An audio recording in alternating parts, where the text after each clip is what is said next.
تا حالا به این فکر کردید قلب انسان در یک شبانه روز چه حجمی از خون رو پمپاژ میکنه؟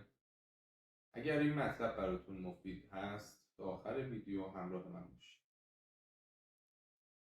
در یک فرد بالغ بطن‌های ما در هر ضربان حدود 250 تا 400 سیسی خون رو پمپاژ میکنه.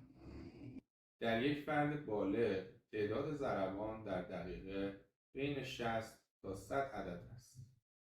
اگر خون پمپاژ شده توسط بطن‌ها رو حدود 300 سیسی در نظر بگیریم و تعداد ضربان قلبمون رو در دقیقه حدود 70 در نظر بگیریم، به عبارتی ما در هر دقیقه 70 بار 300 سیسی خون رو از قلب خودمون خارج میکنیم. به عبارتی در هر دقیقه قلب ما 21 لیتر خون رو پمپاژ میکنه.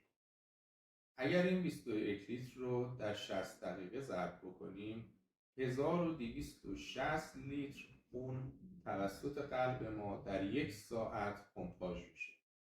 حالا اگه 1260 لیتر خون پمپاژ شده در ساعت رو در 24 ساعت یک روز خودمون ضرب کنیم، عددی در حدود 30,000 لیتر خون به دست که توسط بطن ما پمپاژ میشه.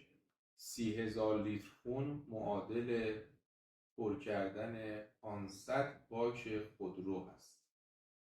این عدد بسیار شگفت‌انگیزیه که قلب ما در 24 ساعت کار خودش پمپاژ میکنه.